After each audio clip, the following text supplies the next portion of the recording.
आज का हमारा विषय है कि आंकिक प्रश्नों को कैसे हल करें। अक्सर बच्चों के सामने यह प्रश्न होता है कि हम आंकिक प्रश्नों को नहीं लगा पाते हैं। तो किसी भी आंकिक क्वेश्चन को लगाने के लिए चार बातें आपको मालूम होनी चाहिए। देखिए कौन कौन सी ये चार बातें हैं। पहला कि जिस भी चैप्टर का हम आंकिक प्रश्न अर्थात कि न्यूमेरिकल क्वेश्चन को लगा रहे हैं, उस चैप्टर से संबंधित जितने भी फॉर्मूले हैं वो हमें तैयार होने चाहिए, यानी कि याद होने चाहिए, यानी कि फार्मूला।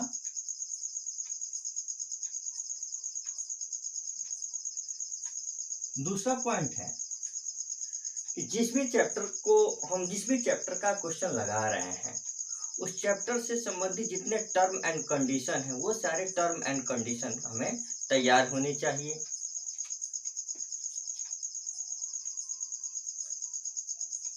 Term and condition.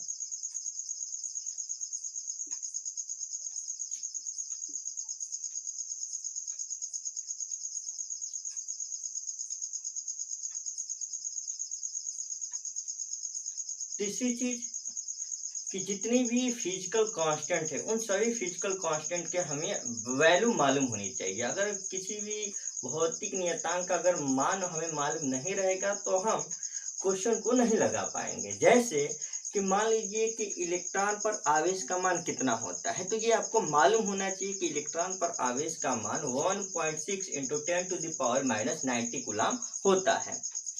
ठीक है, जैसे कि E इजिकल टू हो गया 1.6 इंटू 10⁻⁹ कूलम।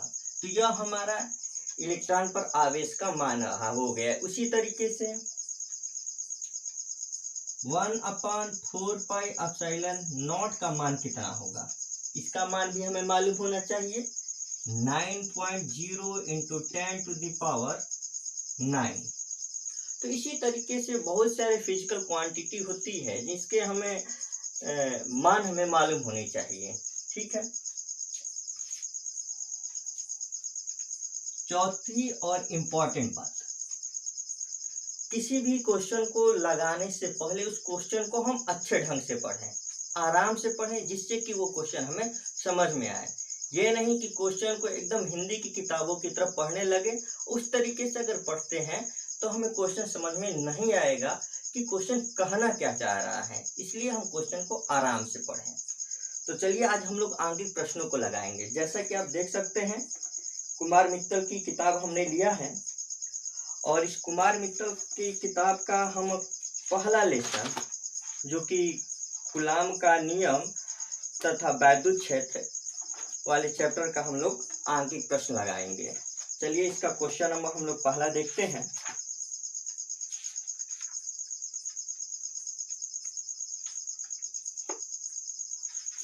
देखिए इस क्वेश्चन का पहला जो सवाल है क्या कहता है, इलेक्ट्रॉन पर 1.6 इंटू 10⁻⁹ कूलम ऋण आवेश होता है, अल्फा कण पर कितना आवेश होगा।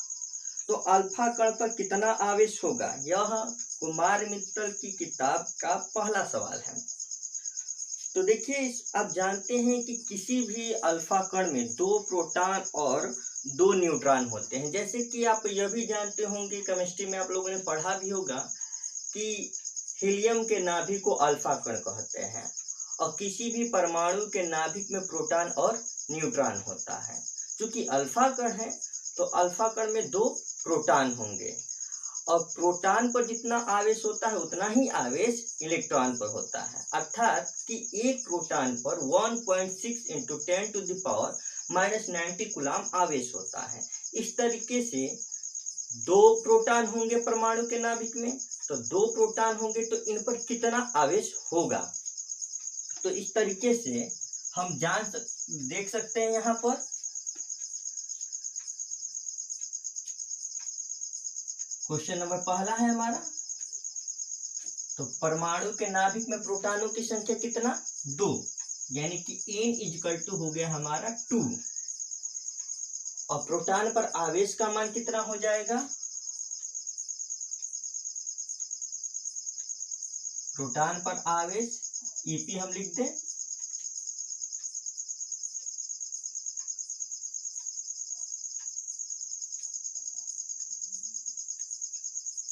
1.6 इंटू 10⁻⁻19 कूलम। ठीक है, Q इजकल टू NE, तो N का मान है हमारा 2 और E का मान है 1.6 इंटू 10⁻⁻90। इस तरीके 16 दूना 32, 3.2 इंटू 10⁻⁻90 कूलम आवेश। तो यह हमारा आंसर हो गया। इसी तरीके से आप क्वेश्चन नंबर 2 देख सकते हैं, 3 भी उसी तरीके से, यानी कि 1 से लेकर आपका 7 नंबर तक सवाल सेम सवाल होंगे। तो आप बाकी के जो भी कुमार मित्तल के सवाल दिए गए हैं इसी क्वेश्चन पर आधारित है। देखिए, किसी किसी क्वेश्चन में आपसे n पूछ सकता है, किसी में q पूछ सकता है, तो इसी तरीके से करके ये बाकी के सवाल दिए गए हैं। तो आइए अब क्वेश्चन नंबर मैं 9 लगाता हूं, यानी क्वेश्चन नंबर 9। क्वेश्चन नंबर 9 थोड़ा सा डिफरेंट है, तो मैं आपको हर टाइप्स के क्वेश्चन को बता देता हूं कि जिससे कि आप इस लेसन के बाकी के जो भी न्यूमेरिकल्स हैं आप वो सारे न्यूमेरिकल्स लगा दें। तो हम क्वेश्चन नंबर 9 लगाते हैं। देखिए क्वेश्चन नंबर 9 क्या है। देखिए, मैं जिस तरीके से पढ़ रहा हूं उसी तरीके से आपको भी क्वेश्चन को पढ़ना होगा। दो प्रोटॉनों के मध्य लगने वाले प्रतिकर्षण बल की गणना कीजिए जबकि उनके बीच की दूरी 4.0 इंटू 10⁻⁻15 मीटर किया गया है। तो देखिए, दोनों प्रोटॉनों के बीच की दूरी है आपका दिया गया है 4.0 इंटू 10⁻⁻15 मीटर। तो यह हमारा r हो गया। r इजकल टू हमें दिया गया है 4.0 इंटू 10⁻⁻15 मीटर। यह हो गया। दो प्रोटॉनों के मध्य प्रतिकर्षण बल की गणना करना है। देखिए, यहाँ पर प्रतिकर्षण बल कह रहा है। क्यों प्रतिकर्षण बल कह रहा है? इसलिए प्रतिकर्षण बल कर रहा है कि दोनों प्रोटॉन हैं, अर्थात कि दोनों पर आवेश एक समान होगा। तो दोनों समान आवेश होने के कारण ये एक दूसरे को प्रतिकर्षित करते हैं।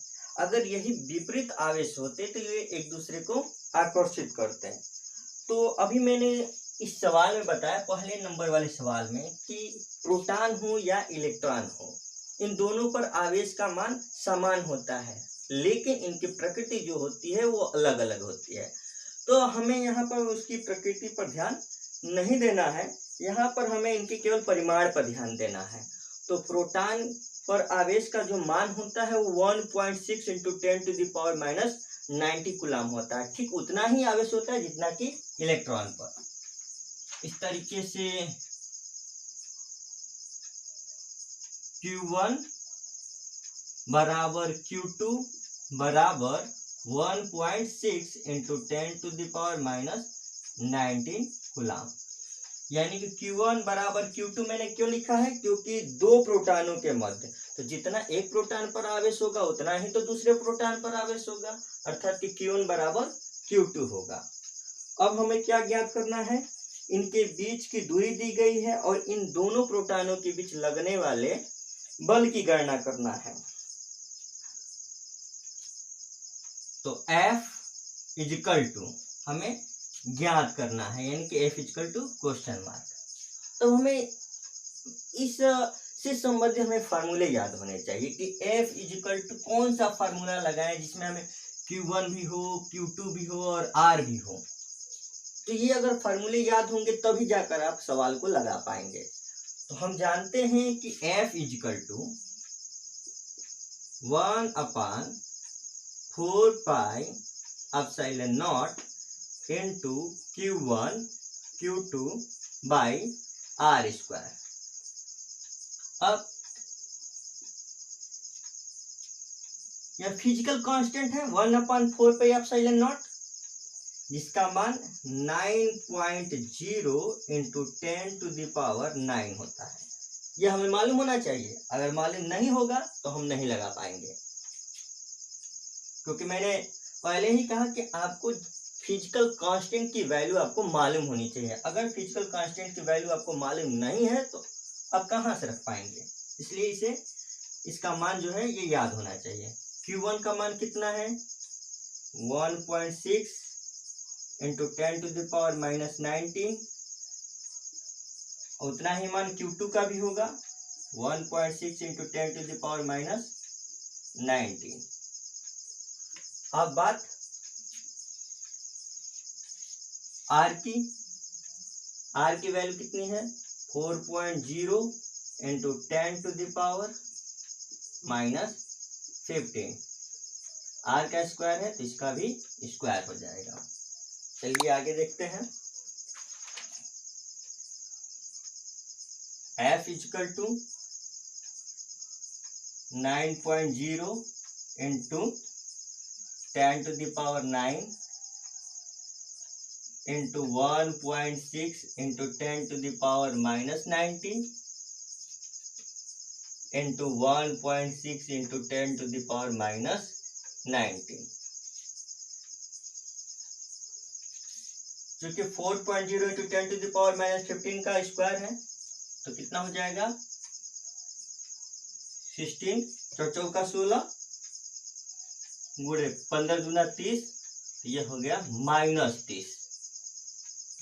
ठीक है, ये 10⁻⁻30 ऊपर जाएगा तो 10⁻30 हो जाएगा। तो पहले हम घातांकों को अगर क्लियर कर लें हम तो कितना हो जाएगा 9 इंटू ये कितना है 10⁻9 है, या 10⁻⁻19 है, घटेगा तो हमारा हो जाएगा 10⁻−10 और 10⁻−10 और 10⁻−19 कितना हो जाएगा 10⁻−29 और यह ऊपर जाएगा तो 10 हो जाएगा हमारा -30, सॉरी 10 हमारा 30 हो जाएगा